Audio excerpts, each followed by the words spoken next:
73의 나이에 남편을 떠나보내고 홀로 5년을 지내온 한 여인이 있습니다. 최근 그녀는 평생 중 가장 명석하고 단호한 결정을 내렸습니다. 지금 살고 있는 낡은 아파트를 처분하고 그 돈으로 최고급 실버타운에 입주하기로 한 것입니다. 자식들에게 기대는 대신 스스로의 노년에 가장 확실하고 떳떳한 품위를 선물하기 위해서였습니다. 하지만 그녀는 꿈에도 생각지 못했습니다. 그 결심을 내비친 바로 다음 날 새벽.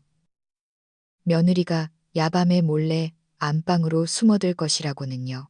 며느리는 서랍을 뒤져 집문서를 훔쳐내려 했습니다. 더 기가 막힌 일은 그 다음 날 경찰이 문을 두드렸을 때 벌어졌습니다. 온 가족이 그 자리에서 얼어붙었고 극적인 반전이 현장을 압도했습니다. 독거노인은 어떻게 천라지만 과도 같은 덫을 놓아 탐욕스러운 자식들이 제 발로 걸어 들어오게 만들었을까요? 혈육의 정의 계산기로 전락해버린 순간 그녀는 어떻게 기지를 발휘해 남은 생의 평안과 존엄을 되찾았을까요? 깊은 밤 벌어진 절도 사건과 그들을 평생 잊지 못하게 만들었던 다음 날의 통쾌한 한판 승부를 함께 들여다보겠습니다. 제 이름은 박영자, 올해 73입니다. 남편이 세상을 떠난 뒤 40년 가까이 살아온 이 낡은 아파트에서 혼자 지낸 지 5년이 되었습니다. 화려할 것 없는 일상이지만 나름대로 청정하고 자유로운 나날이었습니다. 매일 공원에 나가 동네 친구들과 체조를 하고 오후에는 경로당에서 화투 몇 판을 치고 저녁이면 혼자 국수 한 그릇 말아 먹으면 하루가 저물었지요. 저는 제 노년이 이렇게 잔잔한 호수처럼 고요하게 흘러가다 끝맺을 줄 알았습니다. 며느리인 최미경이 갑자기 효부 노릇을 하기 전까지는 말입니다. 모든 것은 3개월 전부터 시작되었습니다.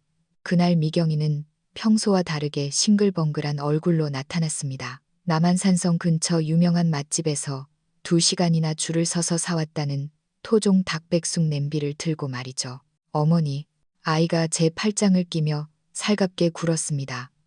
그 소나기 힘이 어찌나 센지 조금 어색할 정도였습니다. 그이가 그러는데 어머니 요즘 통입맛 없으시다면서요. 제가 몸보신 좀 하시라고 특별히 사왔어요. 저는 얼떨떨했습니다. 아들 민호가 미경이와 결혼한 지 10수년이 지났지만 명절 때를 빼고는 제 발로 찾아오는 일이 거의 없었으니까요. 온다고 해도 거실 소파에 앉아 휴대폰만 들여다보며 제가 밥상을 차려 대령하기만 기다리던 아이들이었습니다. 저는 묵직한 냄비를 받아들며 짐짓 사양했습니다. 아유, 뭐하러 비싼 돈을 썼니? 대충 먹으면 되는데 번거롭게. 어머니, 무슨 섭섭한 말씀을요.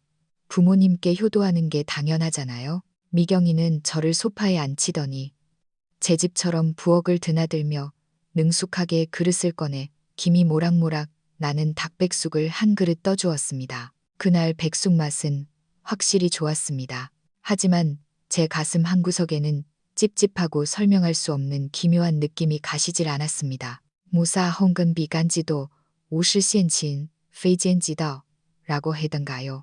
특별한 일 없이 지나치게 친절하면 간사한 꾀가 있거나 도둑질을 하려는 것이라는데 저는 미경이라는 사람을 너무나 잘 알았습니다. 그녀는 목적 없는 행동을 절대 하지 않는 아이입니다. 아니나 다를까 국물을 반쯤 비웠을 때 본론이 튀어나왔습니다. 그녀는 먼저 땅이 꺼져라 한숨을 쉬었습니다. 어머니, 요즘 애 하나 키우기가 얼마나 힘든지 모르시죠? 지훈이 내년이면 중학생 되는데 학원비만 한 달에 100만 원이 넘게 깨져요. 저랑 민호 씨 정말 등골이 휘어요. 저는 고개를 끄덕이며 맞장구 쳤습니다. 그렇지. 요즘 애들 공부시키기 힘들지. 그러자 미경이는 화제를 휙 바꾸더니 좁은 거실을 눈으로 훑으며 농담인 듯 뼈 있는 말을 던졌습니다. 그나저나 어머니 댁은 참 좋아요. 위치도 좋고 생활하기도 편하고. 안 그래도 우리 동네 부동산에서 그러는데 이 구역 재건축 논의가 한창이라면서요. 나중에 새 아파트 들어서면 값이 천정부지로 뛸 거래요. 가슴이 철렁했습니다. 오늘 이 닭백숙의 진짜 목적이 무엇인지 그제야 명확해졌습니다. 내 낡은 집을 노리고 온 것이었지요. 저는 표정 하나 바꾸지 않고 웃으며 능청을 떨었습니다. 재건축. 그게 언제 될지 누가 아니? 우리 같은 늙은이들은 그날 못 본다. 게다가 나는 여기서 수십 년을 살아서 정이 들었어. 움직이기 싫다. 미경이의 얼굴에 실망한 기색이 스치듯 지나갔지만 이내 웃음으로 포장하더군요. 그녀는 다른 잡담을 늘어놓으며 집 이야기는 입 밖으로 꺼내지 않았습니다. 하지만 그날 이후 우리 집 문턱이 닳도록 드나들기 시작했습니다. 오늘은 홍삼, 내일은 제철 과일, 모레는 어느 유명 식당의 갈비가 맛있다며 굳이 포장해 왔습니다. 그런 며느리의 정성에 동네 이웃들은 부러움의 눈길을 보냈습니다. 아래층 김 여사가 계단에서 마주치자 부러운 듯 말했습니다. 박 여사, 참 복도 많아. 며느리가 어쩜 그리 효녀야. 매일 산의 진미를 싸들고 오니 원. 우리 집 며느리는 속만 썩이는데 저는 쓴웃음을 지을 수밖에 없었습니다. 남들은 미경이가 들고 오는 닭백숙만 보지 집안 구석구석을 매의 눈으로 훑어보는 그 눈빛은 보지 못했으니까요. 미경이는 제게 집문서와 인감도장은 어디 뒀냐며 요즘 보이스피싱이니 사기니 많으니 잘 챙겨두라고 걱정스런 척 물었습니다. 민호 직장 동료 부모님이 얼마나 현명하게 미리 증여를 해서 상속세를 아꼈는지 흘리듯 말하기도 했고요. 그녀의 모든 말은 설탕 발린 포탄 같았습니다.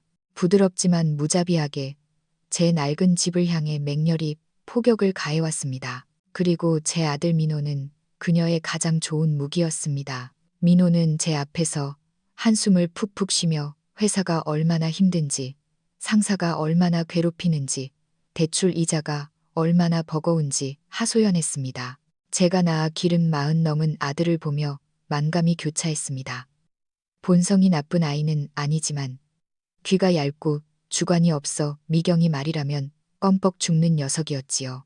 부부가 쌍으로 제 앞에서 효도라는 이름의 연극을 펼치고 있었습니다. 저는 늙고 눈 침침한 노인네인 척 무대 아래 객석에 앉아 그들의 열연을 냉정하게 지켜보았습니다. 과연 이 연극을 언제까지 할 작정인지 궁금할 따름이었죠. 미경이의 효도쇼는 꼬박 3개월간 이어졌습니다.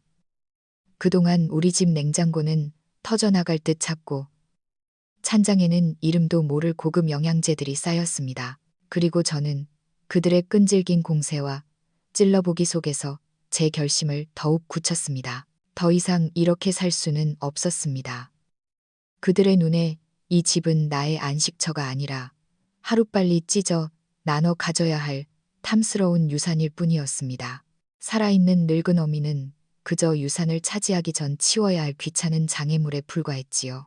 몇 달간의 자료 수집과 고민 끝에 저는 제 노년을 위한 새로운 길을 설계했습니다. 경기도 외곽, 공기 맑고 시설 좋은 5성급 실버타운 더 클래식 포레스트를 선택했습니다. 그곳은 전문 의료진이 상주하고 다양한 문화 강좌와 취미 활동이 있어 존엄하게 살 수 있는 곳이었습니다. 누구 눈치 볼 필요도 없이 말입니다. 유일한 단점은 입주 보증금과 월 생활비가 만만치 않다는 것이었는데 지금 사는 이 낡은 아파트를 팔면 딱 맞아떨어지는 금액이었습니다. 결전의 일요일, 저는 민호와 미경이를 집으로 불렀습니다. 진수성찬 대신 차 한 주전자를 우려놓고 실버타운에서 가져온 안내 책자를 탁자 위에 가만히 올려두었습니다. 이게 뭐예요? 미경이가 의아한 듯 책자를 집어들고 대충 넘겨보았습니다. 저는 차분하게 입을 열었습니다. 나 결정했다. 이 집 팔고 여기 들어가서 살기로. 제 말이 끝나자마자 공기가 순식간에 얼어붙었습니다. 민호의 얼굴은 경악으로 물들었고 미경이의 안색은 몇 초 만에 변화무쌍하게 바뀌었습니다. 놀라움에서 불신으로 그리고 마침내 지난 3개월간 쓰고 있던 온순한 며느리의 가면을 거칠게 찢어발기며 탐욕스러운 본색을 드러냈습니다. 어머니, 그녀가 앙칼지게 소리쳤습니다. 너무 흥분한 나머지 목소리가 찢어졌습니다. 노망나셨어요. 멀쩡한 집 놔두고 왜 그런 데를 가요? 그거 다 돈 뜯어내는 사기꾼들이라고요. 나 노망 안 났다. 미경아. 저는 찻잔을 들어 호호 불며 차분하게 대꾸했습니다. 내 나이 73. 그 어느 때보다 내가 뭘 원하는지 분명히 안다. 그럼 집은요? 이 집은 어쩌고요? 드디어 가장 하고 싶은 말이 터져 나왔습니다. 이 집은 아버님이 평생 고생해서 장만하신 건데 어머니가 무슨 권리로 팔아요? 기가 찼습니다. 드디어 여우 꼬리를 드러내는구나. 저는 눈을 들어 그녀를 빤히 쳐다보았습니다. 등기부등본에 내 이름으로 되어 있다. 내 시아버지와 내가 함께 일군 재산이고 그 사람이 떠난 뒤엔 내가 유일한 주인이야. 내 마음대로 처분하는 게 내 자유다. 자유요. 어머니한테 무슨 자유가 있어요. 미경이는 완전히 폭발의 자리에서 벌떡 일어나 삿대질을 해댔습니다. 어머니는 민호 씨 엄마잖아요. 어머니 물건은 나중에 다 민호 씨 거 되는 거 아니에요. 지금 집 팔아서 그 돈 먹는 귀신 같은 실버타운 들어가서 돈 다 까먹으면 우리는요, 민호 씨는, 지훈이는 어쩌라고요. 어머니 물건은 나중에 민호 것이라니 드디어 본심을 들었습니다. 옆에 있던 민호는 펄펄 뛰는 아내와 너무나 평온한 저를 보며 안절부절 못했습니다. 그는 미경이의 옷자락을 잡아 끌며 여보, 좀 진정해 라고 속삭이더니 제게 특유의 우유부단한 말투로 말했습니다. 엄마, 미경이도 엄마 걱정돼서 그러는 거야. 혹시 사기당할까봐. 그리고 요양원 같은 데가 내 집만 하겠어? 엄마한테 무슨 일이라도 생기면 우리가 바로 달려갈 수도 없잖아. 내 걱정? 저는 찻잔을 내려놓고 아들을 보았습니다. 이토록 낯설고 실망스러울 수가 없었습니다. 민호야, 너 정말 나를 걱정하는 거니? 아니면 이 집이 내 명의로 넘어오지 않을까봐 그걸 걱정하는 거니? 저는 자리에서 일어나 창가로 걸어가 아래층 이웃들이 산책하는 모습을 내려다보았습니다. 실버타운 가기로 한 거 충동적인 결정 아니다. 저는 등을 돌린 채 단호하게 말했습니다. 첫째, 나 늙었다. 혼자 살다 넘어져도 아무도 모른다. 둘째, 너희 짐 되기 싫다. 너희도 너희 가정이 있고 삶이 벅찬데 내가 짐이 될 순 없지. 거기 가면 의사, 간호사가 다 돌봐주니 너희도 편할 거다. 저는 몸을 돌려 미경이를 똑바로 응시했습니다. 셋째, 나 눈 감는 날까지 내 자식들이 이깟 집 한 채 때문에 피 터지게 싸우고 원수되는 꼴 보기 싫다. 가족회의는 미경이의 악담과 민호의 침묵 속에 엉망진창으로 끝났습니다. 미경이가 현관문을 어찌나 세게 닫고 나갔는지 벽시계가 흔들릴 정도였습니다. 나가기 직전 저를 쏘아보던 그 눈빛에는 더 이상 가식은 없었습니다. 오로지 원망과 돕기뿐이었죠. 저는 닫힌 문을 보며 마음을 차분히 가라앉혔습니다. 이게 끝이 아님을 알았으니까요. 소리 없는 전쟁의 서막이 올랐습니다. 그들은 이미 자기들 것이라 여겼던 이 집을 제가 팔지 못하게 무슨 짓이든 할 사람들이었습니다. 그 후 며칠간 집안은 절간처럼 조용했습니다. 민호와 미경이는 제 삶에서 증발한 듯 연락 한 통 없었습니다. 닭백숙도 안부 전화도 끊겼습니다. 하지만 폭풍 전야의 고요함처럼 그들이 더 큰 파도를 준비하고 있다는 확신이 들었습니다. 미경이 성격에 절대 그냥 물러설 리 없었죠. 저는 불안해하지 않았습니다. 산전수전 다 겪은 나이, 사람 속을 들여다보는 눈은 생겼으니까요. 저는 차근차근 제 계획을 실행에 옮겼습니다. 준비 없는 싸움은 하지 않습니다. 젊은 시절 격리과에서 장부를 맞출 때도 그랬고 지금 내 노년의 존엄을 지키는 일은 더더욱 그렇습니다. 첫 번째 목적지는 주민센터였습니다. 동네 주민센터가 아니라 버스를 타고 30분이나 가야 하는 구청 민원실로 향했습니다. 창구 직원은 제 오랜 친구의 아들인 김주무관이었습니다. 어릴 때 우리 집에 와서 숙제도 하던 착실한 청년이었죠. 저는 부동산 일 때문에 서류가 필요하다고 둘러대며 자연스럽게 진짜 목적을 꺼냈습니다. 김주무관, 아줌마가 하나 물어볼게. 요즘 밤에 잠이 잘 안 와. 자꾸 흉몽을 꾸는데 수십 년 쓴 인감도장이 영 찜찜해. 누가 나쁜 맘 먹고 가져갈까봐 겁도 나고. 이거 폐기하고 새로 등록할 수 있지. 그리고 인감증명서도 몇 통 떼고 싶은데. 아유, 물론이죠. 박 여사님. 김 주무관은 친절하게 대답했습니다. 인감 변경은 본인의 권리예요. 신분증이랑 새 도장만 있으시면 바로 처리해드립니다. 변경하시면 기존 도장은 법적 효력이 완전히 사라져요. 앞으로는 무조건 새 도장만 쓰셔야 합니다. 그래, 다행이네. 아주 다행이야. 저는 안도의 한숨을 내쉬며 가방에서 미리 준비한 재질도 서체도 완전히 다른 새 도장을 꺼냈습니다. 김 주무관의 도움으로 인감 변경과 증명서 발급을 마쳤습니다. 따끈따끈한 새 인감 증명서를 손에 쥔 순간 제 침실 서랍장 깊숙한 곳에 숨겨둔 옛날 도장은 이제 종이 쪼가리나 찍는 나무 토막이 되었습니다. 두 번째는 은행이었습니다. 저는 집안에 있던 진짜 중요한 서류들, 유일하게 유효한 집 등기 권리증과 예금 통장, 금부치들을 몽땅 챙겨 은행 대여 금고에 넣었습니다. 가장 작은 사이즈의 금고였지만 제게는 가장 든든한 요새였습니다. 은행 문을 나서니 몸이 깃털처럼 가벼웠습니다. 집으로 돌아와 덫을 놓기 시작했습니다. 책장 가장 깊은 곳에서 20년 전 아파트 등기를 처음 칠 때 받았던, 지금은 법적으로 효력이 없는 구형 등기 권리증 사본이 든 낡은 누런 봉투를 꺼냈습니다. 종이는 누렇게 바랬고 글씨와 직인이 찍혀 있어 누가 봐도 감쪽 같은 진품처럼 보였습니다. 저는 방금 폐기한 며느리가 그토록 탐내던 옛날 인감도장을 그 가짜 서류와 함께 봉투에 넣었습니다. 그리고 그 봉투를 침실 협탁 가장 아래 서랍에 밀어 넣었습니다. 평소 제가 약봉지와 돋보기를 넣어두는 그들이 보기에 가장 은밀해 보일 그곳에요. 더 리얼하게 보이려고 헌내복 몇 벌로 덮어두는 것도 잊지 않았습니다. 마지막 단계로 조카에게 부탁해 인터넷으로 산 초소형 홈캠 2개를 설치했습니다. 엄지손가락만 한 크기라 눈에 띄지 않았죠. 하나는 거실 화분 잎사귀 사이에 숨겨 현관을 비추게 했고, 다른 하나는 장롱 윗틈새에 붙여 침대와 협탁이 한눈에 들어오게 했습니다. 휴대폰으로 집안을 실시간으로 볼 수 있도록 세팅까지 마쳤습니다. 모든 준비가 끝났습니다.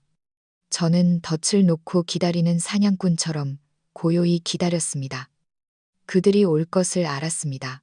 미경아, 넌 내 미래를 훔친다고 생각하겠지만 내가 너에게 준 건 이미 지나간 가짜 과거일 뿐이다.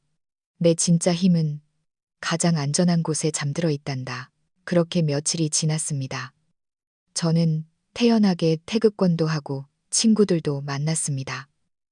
제가 평온할수록 미경이는 초조해질 테니까요. 예상대로 4일째 되던 화요일 밤 9시 미경이에게 전화가 왔습니다. 며칠 전에 도끼는 온데간데 없고 다시 예전에 그 느끼할 정도로 상냥한 목소리였습니다. 어머니, 몸은 좀 어떠세요? 잠은 잘 주무시고요. 속으로 코웃음을 쳤습니다. 미끼를 물었구나. 저는 짐짓 피곤한 목소리로 하품을 섞어 대답했습니다. 에휴, 늙으니 잠도 없다. 요즘은 수면제 반알은 먹어야 겨우 잠이 든다. 수면제요? 아이고, 어쩌나. 미경이가 걱정스런 척 물었습니다. 그럼 오늘은 일찍 푹 주무세요. 몸 상하시겠어요.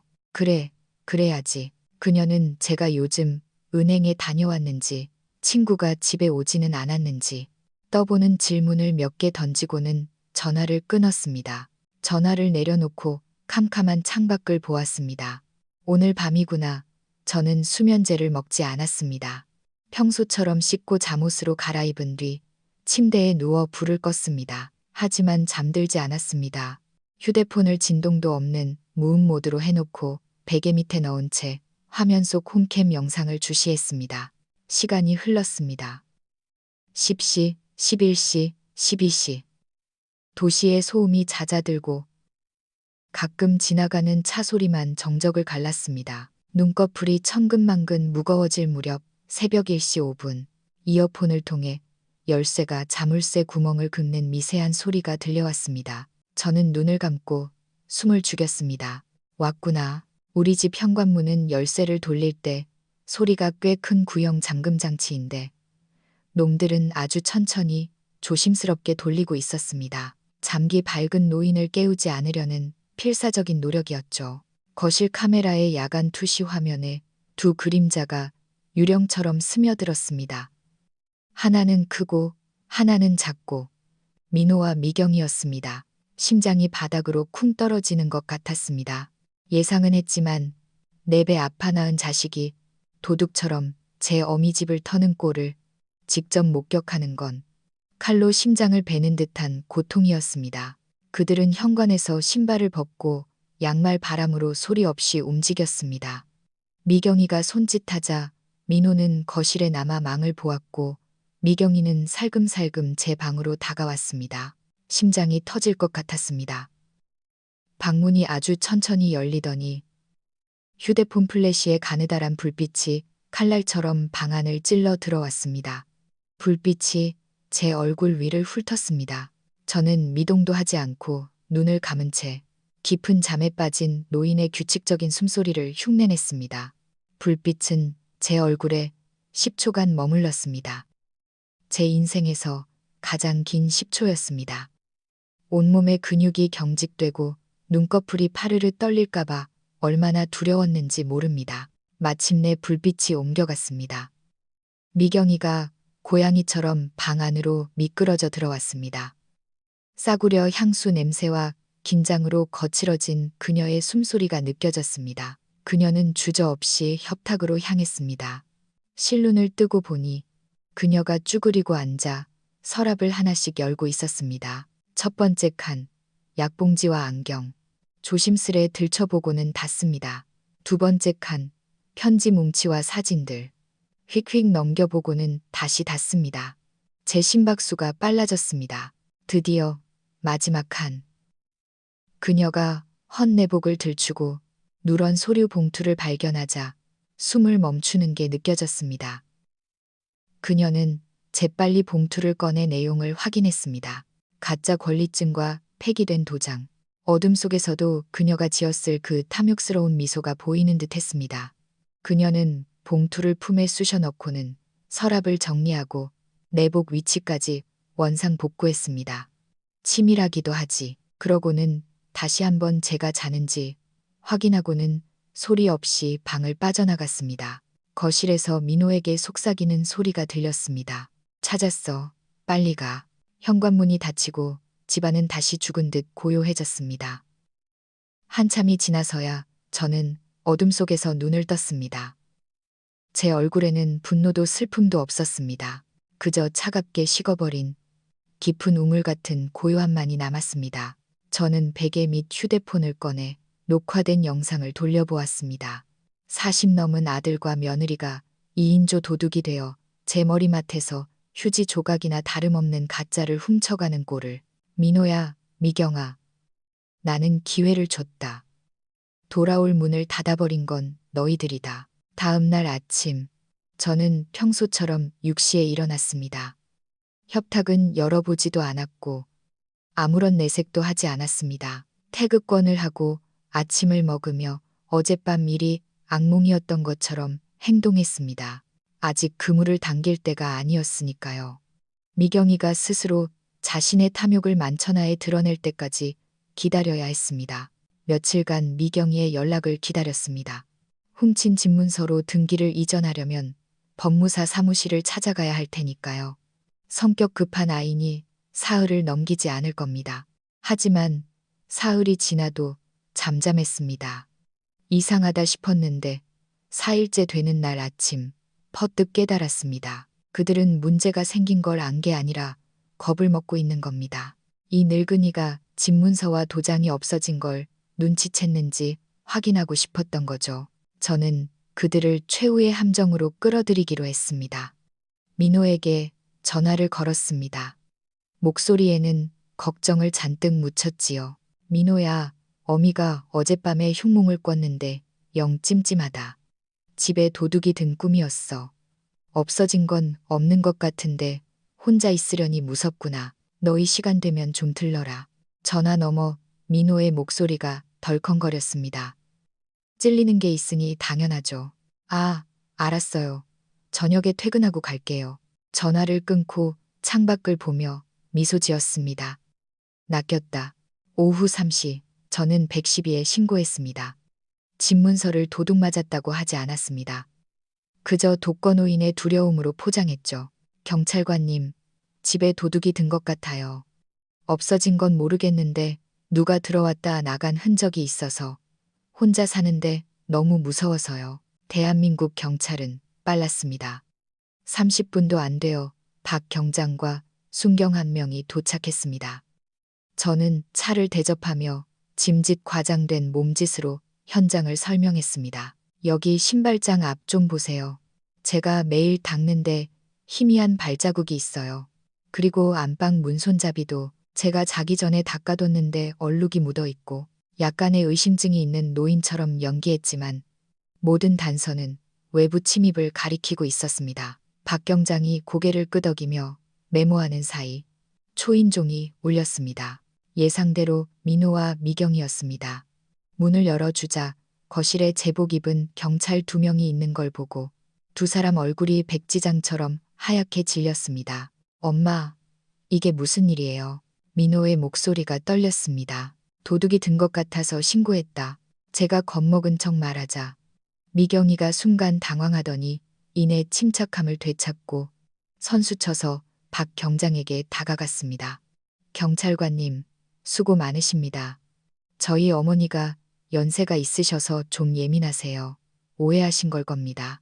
어찌나 연기를 잘하는지 효부가 따로 없었습니다. 저는 속으로 비웃으며 기다렸습니다. 박 경장이 물었습니다. 혹시 없어진 귀중품은 없습니까? 현금이나 폐물, 중요한 서류 같은 거요. 서류라는 말에 미경이 눈꺼풀이 파르르 떨렸습니다. 그녀는 민호보다 먼저 소리쳤습니다. 없어요. 저희가 다 확인해 봤는데 아무것도 안 없어졌어요. 어머니가 착각하신 거예요. 부정이 빠를수록 의심은 커지는 법. 그때 정적을 깨고 미경이의 휴대폰이 요란하게 울렸습니다. 발신자를 확인한 미경이의 얼굴이 흑빛으로 변했습니다. 받지 않으려 했지만 경찰과 저의 시선이 꽂히자 어쩔 수 없이 구석으로 가서 전화를 받았습니다. 목소리를 낮췄지만 전화기 너머 남자의 고함 소리가 거실까지 쩌렁쩌렁 울렸습니다. 당신 지금 장난해? 가져온 도장은 인감이랑 맞지도 않고 등기 권리증은 폐기된 옛날 거잖아. 헛걸음하게 만들고 말이야. 사문서 위조로 고발당하고 싶어? 법무사 사무장이었습니다. 저는 쾌재를 불렀지만 얼굴은 여전히 멍한 표정을 유지했습니다. 미경이는 당황해서 횡설수설했습니다. 그럴 리가 없어요. 다시 확인해 보세요. 확인은 무슨. 구청에서 뗀 인감증명서랑 대조해 봤는데 꽝이라고. 그 도장 효력 정지된 거라고요. 전화가 뚝 끊겼습니다. 거실의 모든 시선이 미경이에게 쏠렸습니다. 박 경장의 눈빛이 의례적인 태도에서 범죄 용의자를 보는 눈빛으로 변했습니다. 민호는 수치심에 고개를 들지 못했고요. 이제 마지막 카드를 꺼낼 시간입니다. 저는 느릿느릿 경찰 앞으로 걸어가 무릎을 치며 말했습니다. 아이고, 박 경장님, 생각났어요. 우리 아들이 세상 흉흉하다고 얼마 전에 이거 달아줬거든요. 깜빡했네. 저는 휴대폰을 꺼내 홈캠 앱을 켰습니다. 이거 보면 도둑이 들었는지 알 수 있겠네요. 저는 모두가 보는 앞에서 재생 버튼을 눌렀습니다. 휴대폰 화면에 며칠 전 그 밤의 진실이 적나라하게 펼쳐졌습니다. 제 안방 침대 머리맡에서 마치 훈련받은 도둑처럼 움직이는 아들과 며느리, 서랍을 뒤지고 봉투를 찾아내고 서로 눈짓을 주고받으며 기뻐하는 그 추악한 모습이 고화질로 재생되었습니다. 거실은 찬물을 끼얹은 듯 조용했습니다. 민호는 다리가 풀려 주저앉을 듯 비틀거렸고 미경이는 공포에 질려 입술만 달싹거렸습니다. 늙고 둔하다고 무시했던 시어머니가 쳐놓은 거미줄에 꼼짝없이 걸려든 파리꼴이었습니다. 영상이 끝나자 저는 순진한 얼굴로 박 경장을 보며 물었습니다. 경찰 양반, 이게 무슨 일이래요? 내 아들 며느리가 왜 한밤중에 내 방을 뒤지고 있는 건가요? 뭐 찾는 거라도 있었나? 이 천진난만한 질문이 그들에게는 가장 날카로운 비수였을 겁니다. 상황을 파악한 박 경장의 표정이 싸늘하게 굳었습니다. 그는 민호와 미경을 향해 공적인 어조로 말했습니다. 박민호 씨, 최미경 씨, 특수절도 미수 및 주거침입 혐의와 관련해 조사가 필요합니다. 서까지 동행해 주시죠. 절도라는 말에 미경이가 발작하듯 소리 질렀습니다. 아니에요. 훔친 거 아니라고요. 어차피 우리 집 될 건데 저 노인네가 집 팔아먹으려고 해서 막으려고 스스로 범행 동기를 자백하는 꼴이었습니다. 그만해. 쪽팔리지도 않아? 민호가 처음으로 아내에게 고함을 질렀습니다. 그리고 저를 돌아보았습니다.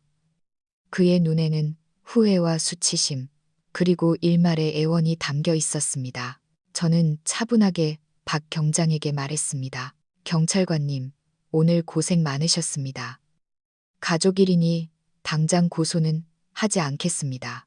그 말에 두 사람의 눈에 희망이 스쳤습니다. 하지만 저는 얘기를 박았습니다. 하지만 법적 처벌 불원서는 나중에 생각해보죠. 민호야, 내가 널 이렇게 가르치진 않았다. 오늘 너희를 유치장에 넣지 않는 건 내 아들이라서가 아니라 지훈이 아빠라서 참는 거다. 오늘부로 내 집에 발길 끊어라. 우리 인연은 여기까지다. 제 선고에 민호와 미경은 경찰에게 이끌려 나갔습니다. 닫히는 문 사이로 저를 바라보던 민호의 복잡한 눈빛을 저는 외면했습니다. 모두가 떠난 뒤 저는 소파에 한참을 앉아 있었습니다. 아들을 잃었지만 슬프지 않았습니다. 오히려 태풍이 지나간 뒤에 청명함처럼 마음이 고요했습니다. 노년의 행복을 자식에게 저당 잡히는 것이 얼마나 어리석은지 뼈저리게 느꼈으니까요. 저녁 무렵 모르는 번호로 전화가 왔습니다. 할머니, 변성기 지난 손자 지훈이 목소리였습니다. 죄송해요. 엄마 아빠가 잘못했어요. 울먹이는 아이의 목소리에 제 마음이 녹아내렸습니다. 이 진흙탕 같은 싸움 속에서 유일하게 피어난 연꽃 같은 사과였습니다. 지훈아, 내 잘못 아니다. 넌 공부 열심히 하고 건강하면 돼. 할머니 보러 가도 돼요? 그럼 언제든 오렴. 몇 주 뒤 모든 일은 일사천리로 진행되었습니다. 저는 새 등기 권리증을 발급받아 아파트를 팔았습니다. 좋은 값에 매매가 성사되었죠. 민호 부부는 경찰 조사를 받았고 저는 처벌불 원서를 써주어 감옥행은 면하게 해주었습니다. 하지만 친척들 사이에 소문이 파다하게 퍼져 그들은 동네를 떠나야 했습니다. 저는 집한 돈으로 작은 신축 빌라를 하나 사서 월세를 놓았습니다. 그 수입이면 실버타운 비용을 충당하고도 남았죠. 그리고 남은 목돈의 절반은 제 의료비로, 나머지 절반은 변호사를 통해 지훈이를 위한 교육 신탁 펀드로 묶어두었습니다. 단, 지훈이가 대학을 졸업하고 성실하게 살았다는 것을 증명해야 찾을 수 있다는 조건을 달았지요. 그리고 저는 햇살 좋은 날 트렁크 하나를 끌고 더 클래식 포레스트 실버타운에 입주했습니다. 이곳 생활은 생각보다 훨씬 근사합니다. 서예를 배우고 독서 토론회에서 은퇴한 교수님들과 인문학을 논합니다. 주말이면 지훈이가 놀러오고 저는 용돈 대신 책 이야기를 나눕니다. 얼마 전 친구가 놀러와서 말하더군요. 영자야, 넌 참 속도 편하다. 어떻게 그렇게 쿨하게 사니? 저는 웃으며 차를 따라 주었습니다. 속 편한 게 아니야. 깨달은 거지. 늙어서 기댈 건 자식도 남편도 아니야. 건강한 몸, 내 명의의 통장, 그리고 마음 맞는 친구. 이 세 가지면 충분하더라고. 창밖으로 북한산 자락에 푸른 숲이 보입니다. 진정한 집이란 건물이 아니라 내 마음속의 평화와 당당함이라는 걸 이제야 압니다. 제 인생의 진짜 황금기는 바로 지금부터 시작입니다.